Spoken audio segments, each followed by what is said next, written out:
Hi everybody, welcome to the Employer Content Marketing Pod. I'm delighted to have Pete Rice with me today, talking about the ideas graveyard. Now Pete comes with lots and lots of creative experience in the agency world, and I've worked with him at Havas People back in the day, so he's in a really good position to chat about this. So let's get on with the chat. Hi Pete, how are you doing? I'm good, Chris. How are you? Yeah, good. It's good to catch up. We've had a bit of green room chat already, actually, which probably could have been an episode in its own right. But yeah, it's really good to see you face to face after a while. We've been we've been in touch, and particularly been chatting on LinkedIn, and I think one thing we were talking about this thing about agencies and their approach to pitching, and how so much time is dedicated to pitching, and how client side there's an advantage for them, but it feels like a disadvantage to agencies from a commercial side of things. So we were chatting a lot about that, and I think that kind of brought up the whole thing about ideas graveyard. So before we get onto that, let's have a bit of intro into yourself, Pete, for those who are not initiated in Pete Rice. No problem. Oh God, where do we start? I must be approaching almost 30 years in the advertising industry now. Awesome. Starting off in consumer, weirdly found my way into recruitment marketing, employer branding, and probably stayed there for way longer than I ever thought it would be. So yeah, it's gone from art director, head of art, creative consultant, creative director, executive creative director, head of brand. So yeah, learned a few things along those years, and now I'm an independent consultant and working with clients across all sorts of sectors, variation of projects, from brand strategy, employer brand strategy, and a bit of freelancing here and there as well. So yeah, 30 Nice. years and still going. Good stuff. Good man. That's what we like to hear. Nice one. So we were chatting on LinkedIn. In particular, I think it was quite a thread of conversation going back between you, me, and some other people. I think it started with, an article about how agencies, their approach to pitching, and I think part of that was around how actually it is such a time-intensive, commercially expensive thing for agencies. But the kind of conversation then went off into ideas, and how many good ideas are kind of left on the floor and don't see the light of day. So that kind of got me thinking about this ideas graveyard. So let's talk a bit about ideas graveyard. What's your kind of take on it, Pete?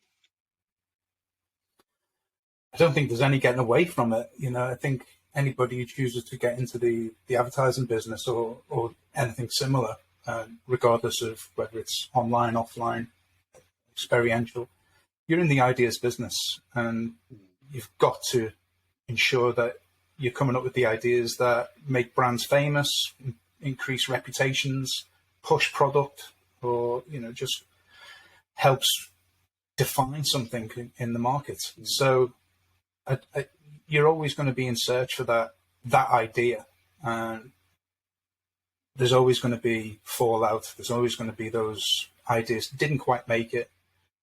And even when an idea does get it pushes through all of those sort of filters, which we'll probably come on to a little bit later, it still goes through an evolution. So it never leaves, it never appears in its final state the way that maybe the creatives or the agency really thought it should. So there's always an evolutionary journey of an idea, but plenty fall away before it gets there. It's a shame, isn't it? Kind of like, so we've all worked on plenty of pitches over our careers, and the great ideas that have come out of that and all that work, and by its very nature, tender process and pitches, there's a good chance that time will be deemed as well in the short term, in the immediate term, wasted, because the business hasn't been being one, and also pitching, I think, gives you a chance to kind of exercise maybe your creativity in the way that you maybe can't do with some clients. Maybe a sense of freedom, perhaps, with pitches. What do you think about that? I think you're right. I think you're definitely right there. And if we're going to talk about pitching for this particular segment, it's first of all, there's been years of discussion across the entire industry about should pitches be paid for because of the utilization that's required from the research, from the project planning, from the media planning, from the creative, from the production, from whether they're going to do mood films or pitch films or anything. When you add all of those hours together and you're going to go into a pitch, it's quite a significant amount, massively. And I think there was a figure circulating quite a few years back that it was a ridiculous figure as well, when you put the amount of people that actually worked on this pitch. But set that aside, I've also worked in agencies where they didn't quite have the conviction or the trust in their product. So they always wanted to go in with, I think we should go in with 3 ideas. We need 3 ideas. We need the safe option. We need the middle option. We need the brave option. Or some agencies might say, we need the gold, silver, bronze. And then obviously that puts even more pressure on the amount of people who are working on that pitch. And particularly if there's a small group of people working on that pitch, trying to, first of all, find the ideas worthy of presenting, and then fleshing that out. And over these years, we've gone from pitching just some campaignable ideas for a single need, whether that's pushing a product or whether that's recruiting certain difficult to recruit areas into organizations. And that's grown over time. Now, you're looking at much wider, much more broader things to pitch. You could be pitching EVPs and the execution of employer brands. You could be pitching experiential ideas and how that generates a whole 2 years of content, So you're looking at something that pitching an idea that works on that basis, but also works in all of the sort of channels that are now available, from a 5-second video ident into content videos that, a bit of After Effects here and there, you might be able to mock something up. But the pressure that's on an agency to pitch nowadays is phenomenal. Just the amount of output that they're doing. And yet you've only still got an hour to pitch. Yes, that's it. Sometimes it's literally timed, isn't it, as well? It's like properly timed. Someone has stopped. It is properly timed. Yeah. And there have been bold clients over the years. I remember back in, I think, 2019, there was a new head of marketing at Asda who I think was ex-agency, but wanted to be the client. I think that's what's right. Wanted to be the client he always wanted. So he said, good on him. I'm nice. only ever going to want. I'm only ever going to want agencies to come to me with one idea, and we're going to give them the time to sort of show their conviction. And even though that sounds great, there's still going to be the internal culture of an agency, which is chasing perfection. It's chasing that idea that's going to create fame for that brand or create that kind of awareness that's necessary, or, like I say, push product or recruit a person. So internally, you're going to have that famous cutting room floor, and you could well have 20, 30, 40 ideas, depending on the amount of people that work in there, that's got to go through the account team, the creative director, and, dependent on what kind of philosophy and culture that agency has got. The creative director is the creative gatekeeper and very much the sort of the standard bearer for the creative product of that agency. So there's a lot of emphasis on their choice.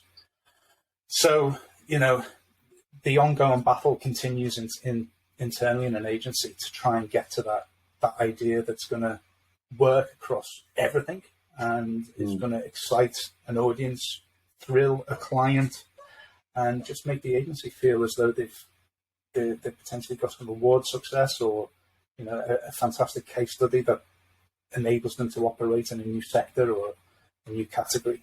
So there's an awful lot of pressure, but you have to go through the ideas to get there. Pete, there's so much to unpick there, isn't there? I mean, there's a thing about. I remember working on a client with you a long time ago now, and they paid us. They gave us a budget to pitch.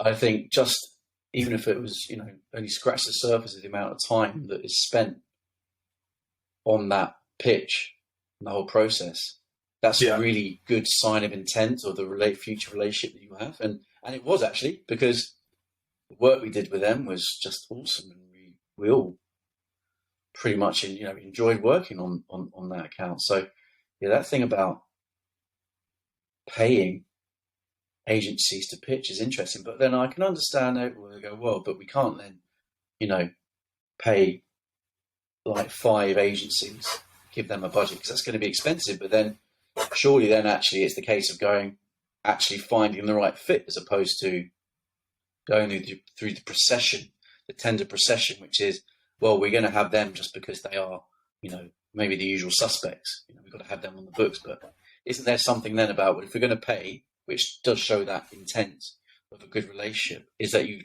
got to find the right agency in the first place. And then on the flip side, agencies actually going for the business that is more fit for them, which means you don't have to have 3 different ideas. You're kind of pitching it as 3 different agencies. I don't know. Yeah. We're guessing on a bit about that. But I think you bring up a good point. Again, reasons to pitch. And I think if a client is very clear that they want a new agency and they're willing to pay for that, then that's fantastic. But you and I both know that more often than not, there's pressure on an incumbent to lower their prices so that they can stick with them. So it's what we used to call the beauty parade. So procurement would just demand that they have a pitch to see who's out there, what kind of prices are out there, and then use that as a bargaining chip with their incumbent to lower their prices. And I might be cynical, but I'm sure that's the reason. And there's also those clients no doubt that's happened. Yeah, it has.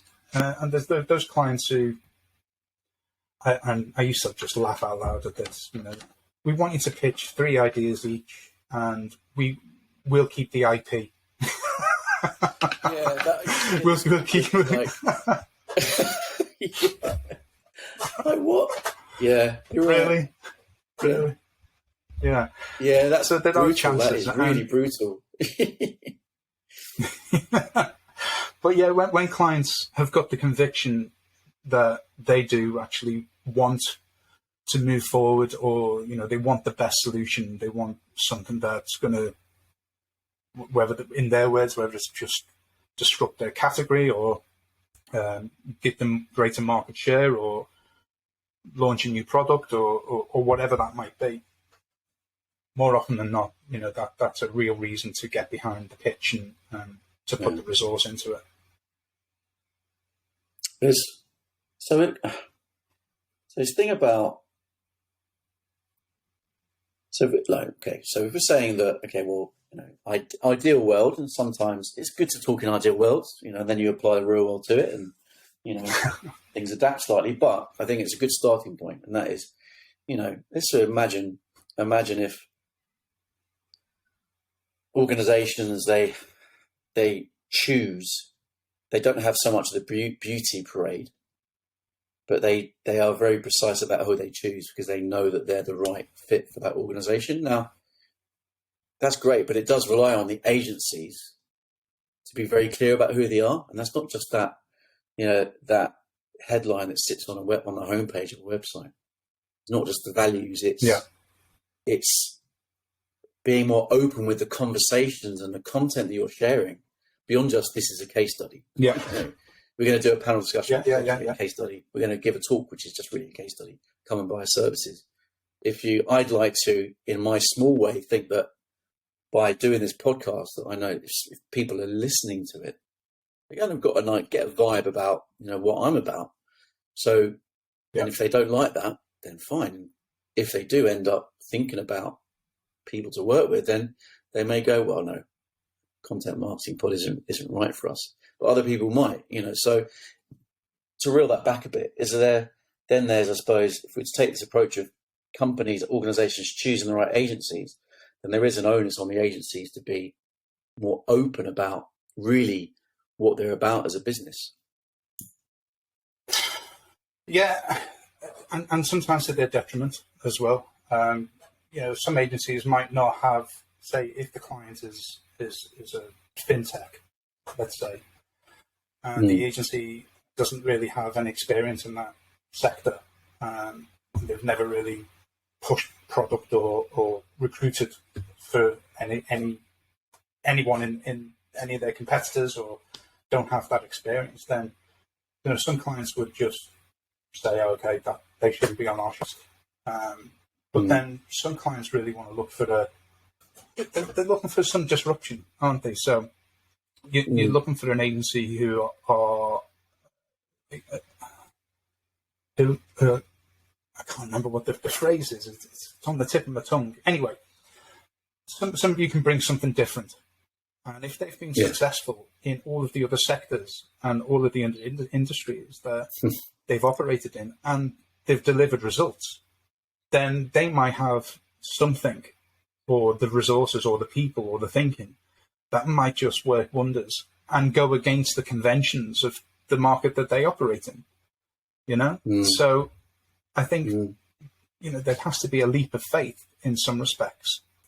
But to get back to your point, I think there really is a valuable opportunity when it comes to chemistry, and actually talking to people from those agencies, talking to them, getting the passion and the excitement and the sense of they actually love what they do. They don't find it a chore, and they get really excited by going into new territory. And it just means that they get to flex their thinking and excite people in new ways, whether that be audiences or potential employees. But, I keep using those kind of, is it product, or is it recruitment, or is it business to business, business to consumer? Maybe I should just talk in generic terms. But, clients need that kind of that ability to choose something different, and to have an agency who aren't just the usual, we'll roll out the same conventions that we did for one of your competitors because it worked. They're looking for that hot choice. I suppose there are some people who want, some organisations that want that, don't they? They go, and this is, I think, going back to the thing about agencies being very more open about how they really approach things, is that, safe pair of hands. For some organisations, that's absolutely right, because maybe their business is about precision and, and doing things, right first time. God, right first time in itself is a quash of innovation if I've ever heard one. But I get it. I get the thing about, there's a thing about some businesses want to have delivery as the main driver of things. Whereas other agencies, other companies are more willing to stretch things because that just fits with their brand, what they're about as a business. There's different motivations for clients. There's business and there's personal, and I think the business is the objectives that they've got to solve and achieve the results that they've got to achieve, and then personal, you've got kind of two, but maybe more aspects that they actually want to get a buzz from the agency that they work with. They actually want to feel as though they're part of creating something big, creating something sexy, and something that's going to have long-term success. And then there's also that aspect of, from a personal point of view, it's going to make them look good. It's going to be good for their career. It's going to be great on their CV. And, they're going to become MD or marketing director or whatever that might be, So there is lots of motivations from a client to want to choose a new agency.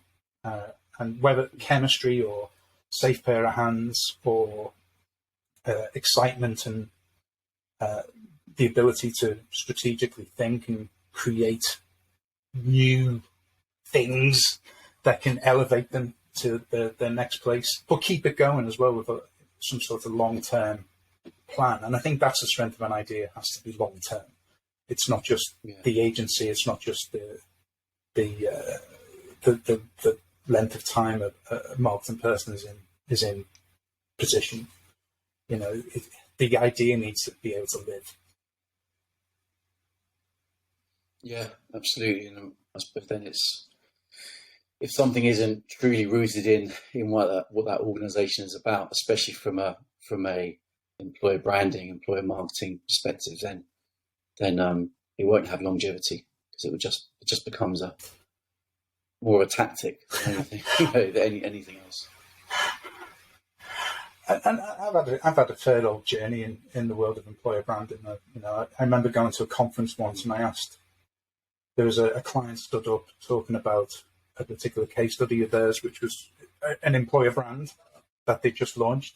I won't name who it was or the sector, and just give it away. And I just held my hand up and I asked, you know, what is the tenure of this idea? And the guy said 6 months. 6 months, and then we'll do it again. We'll do it again. And I've also been to pitches where we had maybe 4 to 5 people with employer brand in their job titles, and head of brand walks in, swans in, and the pitch was about employer brand, their words.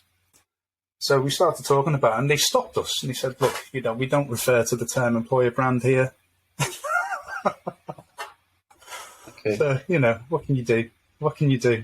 Well, but, you know, it's all just the same.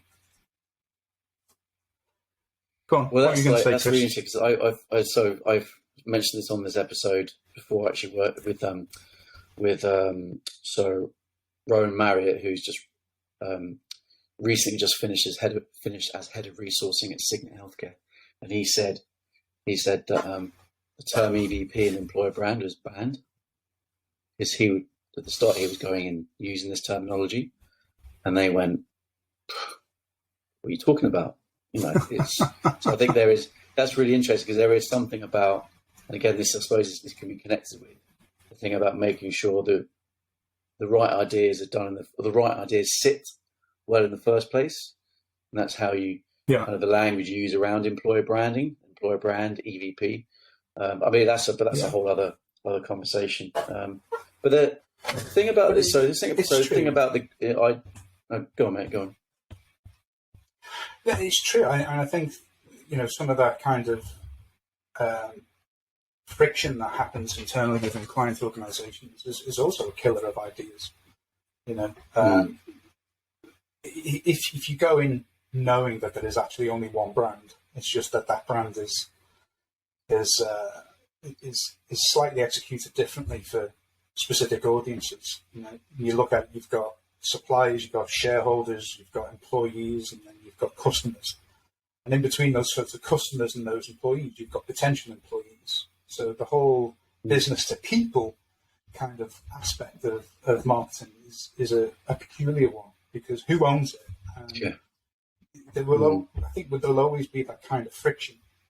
And if you don't understand that, then head of brand is, you know, there's a term coined, brandicide. You know, that, well, we couldn't do that. That's just going to diminish our brand. Because agencies were going in there thinking that we could do something totally different because it's different. But it's actually the same brand, you know. So we have to work in different ways to convey what that means to different audiences, whether that be internal employees, potential employees, and what that means to the customer as well.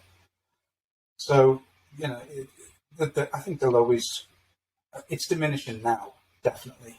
And I'm hearing more and more marketeers using the same sort of phraseology, EVP, employer brand, and they're embracing it.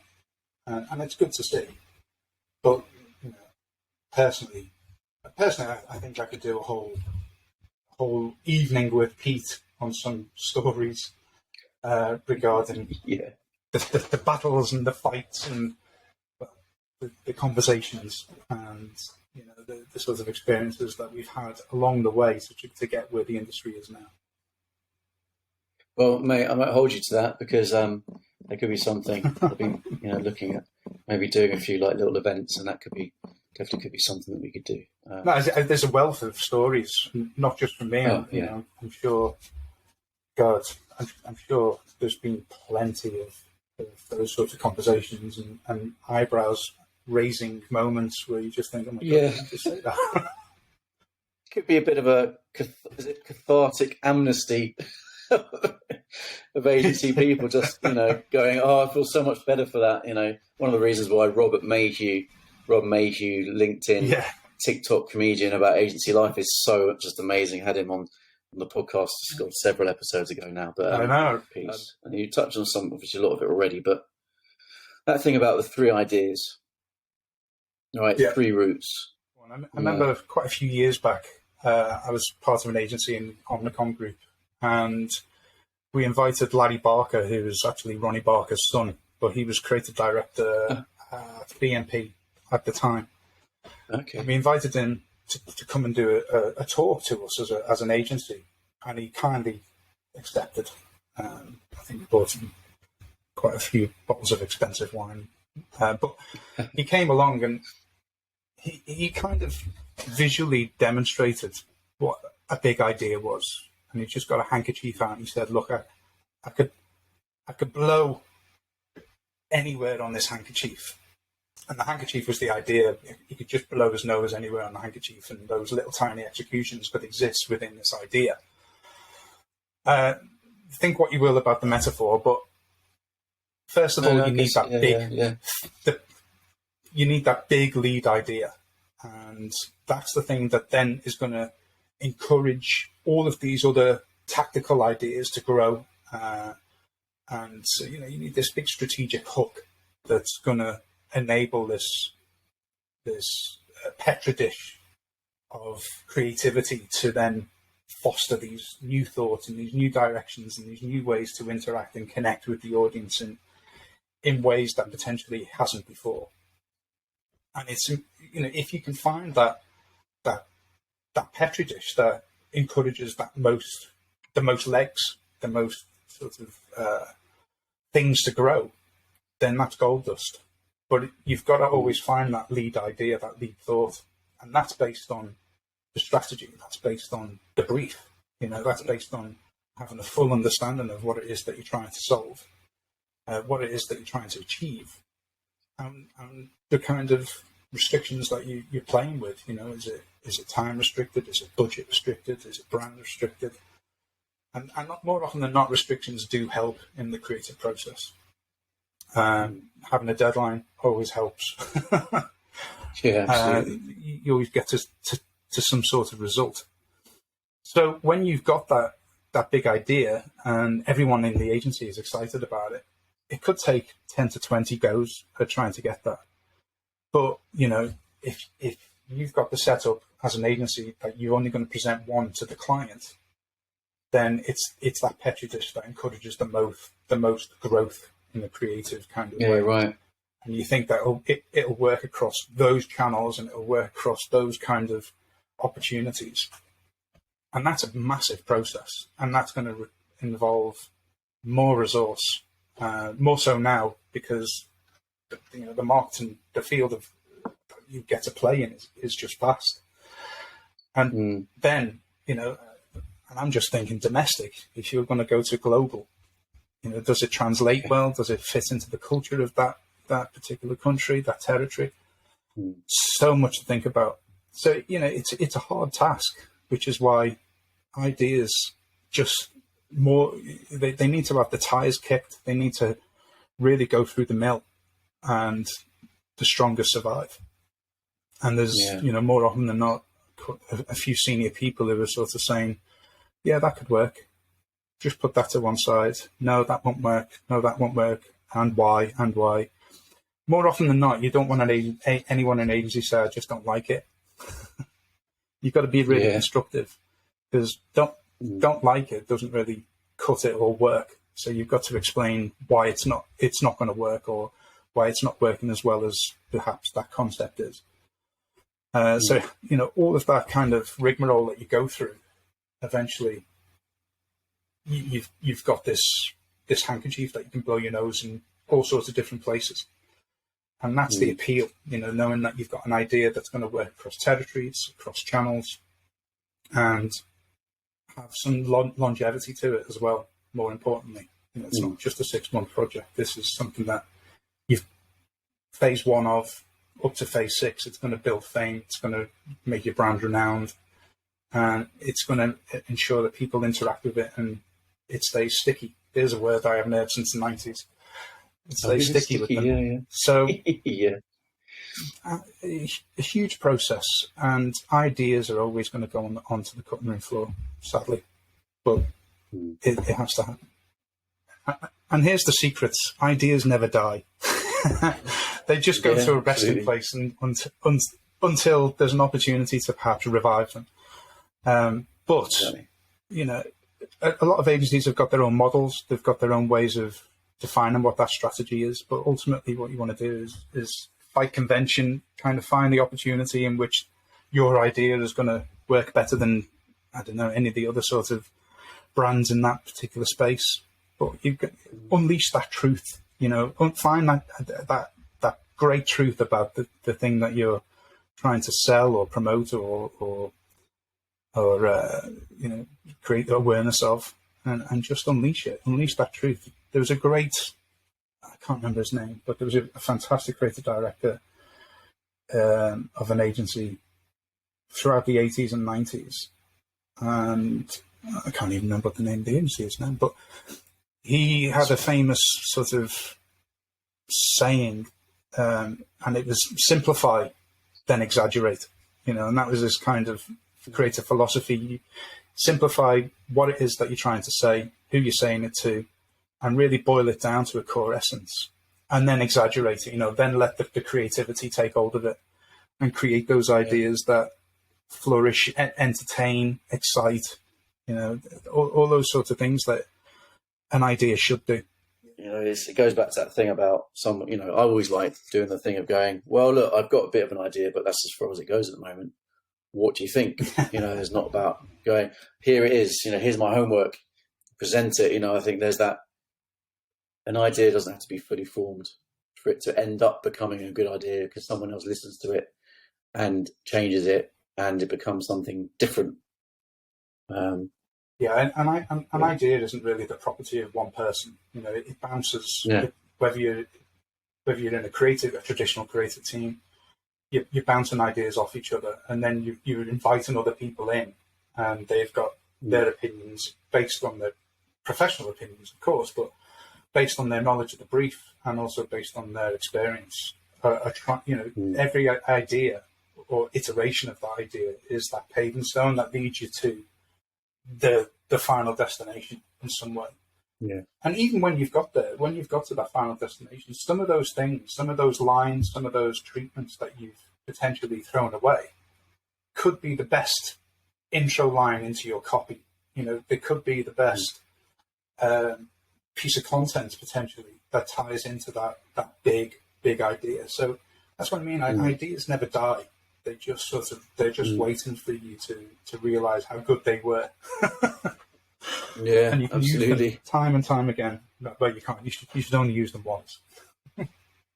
No, but it's like, I think part of that kind of evolution is by going, look, a certain amount needs to be done in theory, and as agencies or individuals, we go, this is the way it should be. But there's nothing like just kicking it out of the sandbox, whatever you want to say, kicking it out of the classroom and actually going, let's see how it lands with the people that we want to engage with, and convert into customers or convert into students or, convert into employees. That thing about, I think, maybe happy to release something with the knowledge that it might change. And that's just optimization, isn't it? That's just the evolution of ideas. And I think sometimes I've just seen that doesn't happen enough, where there's that thing about, we need to do research. Of course, there's absolutely a role to play in research, but perhaps those 6-month project plans could be shorter because you need to get it out there, test the hypothesis, the hypotheses, and then go get it back into the process again, and to then evolve it, optimize it, however you want to say. You've just touched on another thing there, because usually now with a 6-month content plan, you're looking to split test it as well, A/B test it. So you're coming up with more concepts that you can actually live test together to see which one has got the most traction. So it's interesting. I mean, just to give you a visual idea, I'm going back to I started at placement at Saatchi's back in the very early 90s. Nice. Every year they let the whole, and it was a massive creative department, they let the whole creative department spend time on the Silk Cut brief. So, the famous purple silk. Yeah. You don't see much cigarette advertising now. So no. So this was a famous campaign, I think, started by Paul Arden. And at the time, Alex Taylor, who was a famous head of art, she was responsible for the accounts, basically, with Paul Arden. So every year they'd open it up to an open brief to all of the creative teams. And the brief was the same, it's silk cut. How can you visually show silk being cut in the most entertaining fashion? And I swear, by the end of the process, if you went into Alex Taylor's office, which we did, on her desk would be maybe a foot, maybe a foot and a half high of A2 scamps. Just A2 scamps. A single idea on each page. And there was no bigger brief in the agency to get all of the creatives excited. So they would do tons and tons and tons of ideas, and they'd all put them on this pile, proud in the fact that it's gone onto Alex's desk. And then she would then, whoever she would work with, whittle those down to about 6, or I think it was 6. Only 6 would go to client, maybe 10, but probably 6 would go to client. As a scamp, maybe a little bit more visualized. But you can imagine that there must have been hundreds and hundreds that never went any further and didn't get regurgitated for the next time either. So, there was always this constant search for another great idea. And, can you imagine the amount of duplication that they might have had, albeit slight variances, slight differences? But to go through and actually pick 6 or less than 10 to actually present to the client for one of the most famous campaigns and the most fame-making campaigns for creatives as well. Was just incredible. But that gives you an idea of what it's like. And if people are seeing all those ideas stacked up, then that feeds other ideas. Yeah. That feeds other ideas. Then it's that's a really nice approach to take, I think. I'll give you another example as well. I'll go on. Yeah, one more example, and then we'll wrap up. Yeah. My copyright partner and I were again in Euro RCG, and we were working on a radio script for KLM Airways. And we'd done 20 ideas. Mark Winnick was the CD at the time. We'd go into his office and he'd sort of look through them and read them. And he'd go eventually he got one that he kind of liked and he wanted us to develop further. So we probably did another 20 to 30 iterations of this one. And every time, we got closer and closer. And he just stopped us at one point and he grabbed hold of the script, scrubbed out one word and wrote fishmonger. And the whole script was hilarious and it just wrapped everything up. So we've gone through all of that journey. And, that's when you realise that you're working with the creative director, what his role is or her role is, what their role is, in ensuring that the best kind of quality goes out there, because you might not be able to see the opportunity that your idea has. And it was fantastic, and we appreciated having to go through that journey. And over my time, I've learned from those creative directors who are, the distinguished gentleman type, the artisans, the legends, the rock stars, the lords, all of these sort of incredible people that you adopt some of their traits until you find out kind of what works for you in a creative leadership point of view. And then that's how you start to be able to sift through the ideas that you don't think is going to work, or the ones that actually get you excited just as much as the creative team. Yeah. So then there's that kind of eternal balance between kind of getting involved or kind of giving your advice at the right time, and also giving the freedom to the people to come up with their own ideas. There's that balance, isn't there? Which is that balance between sharing advice and your experience and giving the people in the team that kind of freedom to do something as well. So, but that's an internal challenge in leadership, isn't it? Is that thing about getting involved at the right time and sharing your experience at the right time, coupled with giving people the autonomy and mastery over their own thing. It's fascinating. And it goes back to how we started. We were talking about pitching. We were talking about pitching, and we were talking about what the strength of going in with one idea. And I've done that plenty of times, and I've been very successful. But there's always that moment. It's a bit like the what's it called, the Enchantment Under the Sea scene in Back to the Future, where Marty gets up on stage and starting to play Chuck Berry. And he's having the time of his life, and he thinks, this is amazing. I've got this captured audience, and there's just utter silence.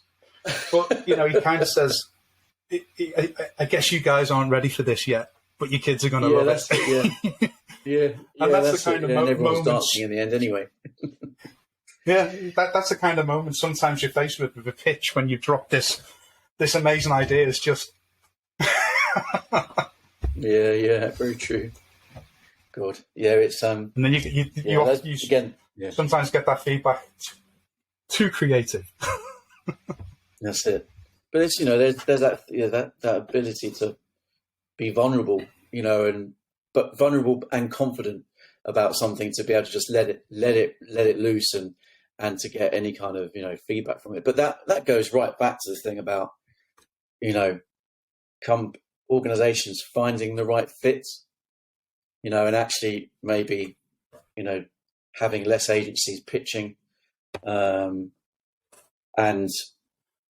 therefore the ideas that then get put forward are going to land better, and there's that going to be, less of those Marty McFly moments or concerns, which is, this isn't going to land, because there's more chance that actually the ideas are going to land, because both organisations know each other and they know what they're about. They know their swagger, they know their vibe, and so therefore, they're gonna. It's a bit like talking to one of your old friends. There's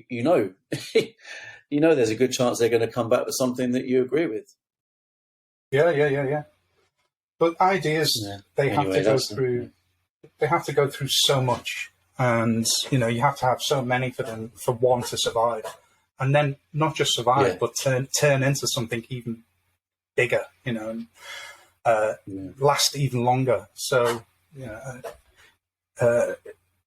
then then you're getting into ideas within the execution. How many layouts? How many visual treatments does an art director have to go through? How many kind of different versions of drafts does a copywriter have to go through? It's a non-stop idea journey. I think actually that bit there, when it comes to the tactical executions, then is that testing it, more. So actually reduces maybe the number of ideas or tactics you come up with in the first place, so that you can push it out there, and then literally days or weeks or months later, you're then recycling that feedback from the people you're wanting to engage with and convert into then more ideas. So there's more chance those tactics then will land, right? Because you actually got real world data to show.